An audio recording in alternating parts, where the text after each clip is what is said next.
Shalom, selamat siang Bapak dosen dan teman-teman sekalian. Pada kesempatan kali ini, kami berdua akan membahas tentang Trinitas berdasarkan materi teologi Kristen tentang hakikat Allah. Bisa dijelaskan untuk pengertian Trinitas berkat? Ya, pengertian Trinitas perlu kita tahu. Trinitas atau Tritunggal menurut Alkitab adalah ajaran bahwa Allah itu Esa atau satu dalam hakikatnya, namun ada dalam tiga pribadi yang kekal, yaitu Allah Bapa, Putra, dan Roh Kudus, yang dimana perannya berbeda namun satu kesatuan, yaitu Allah Bapa sebagai pencipta, Putra sebagai penyelamat, dan Roh Kudus sebagai penolong. Namun perlu kita ketahui bahwasanya ketiga sebutan ini adalah satu dalam absensi dan keilahian. Oke.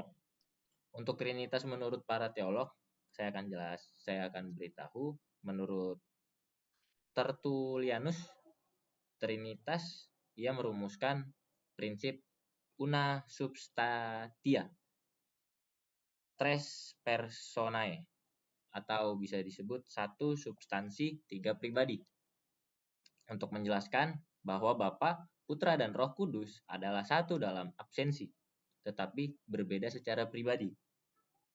Dan ada juga menurut Karl Barth, Trinitas adalah Allah yang mewahyukan diri. Karl Barth juga melihat Trinitas sebagai struktur wahyu. Allah adalah pengungkap wahyu itu sendiri dan keberadaan wahyu dalam diri manusia melalui Roh Kudus. Untuk pendapat tentang Trinitas, untuk berkat bisa pendapatnya? Oke, menurut pendapat saya, Trinitas bukan berarti ada tiga Allah, tetapi satu Allah yang bekerja dalam tiga pribadi yang berbeda. Ini menunjukkan bahwa Allah sangat dekat dengan manusia dalam berbagai aspek kehidupan.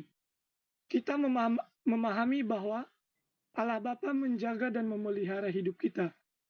Yesus Kristus menyelamatkan kita dari dosa, dan Roh Kudus membimbing kita setiap hari agar hidup sesuai kehendak Tuhan.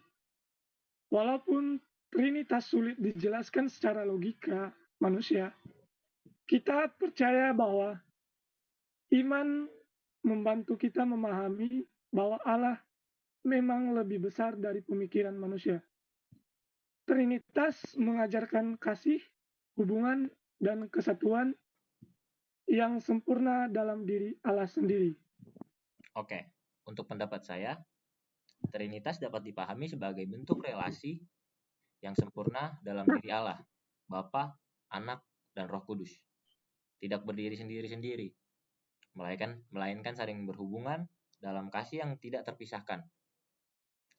Hal ini menjadi contoh bagi manusia untuk hidup dalam kasih, persatuan, dan saling menghargai satu sama lain. Dengan memahami Trinitas, kita diajak untuk membangun hubungan yang harmonis dengan sesama, sebagaimana Allah sendiri hidup dalam kesatuan yang utuh.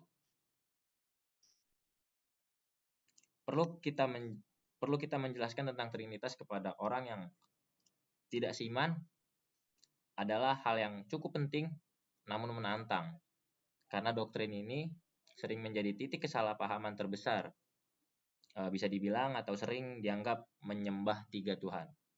Jadi kesimpulannya, Trinitas itu perlu sebagai klarifikasi identitas Tuhan, bukan untuk memaksa orang lain memahami logikanya secara tuntas. Cukup gunakan analogi sederhana, seperti matahari atau air, agar mereka paham bahwa kekristenan tetap percaya kepada Tuhan yang Esa. Demikian penjelasan kami berdua tentang Trinitas. Sudah berkat? Sudah. Oke, kita ucapkan shalom. Shalom.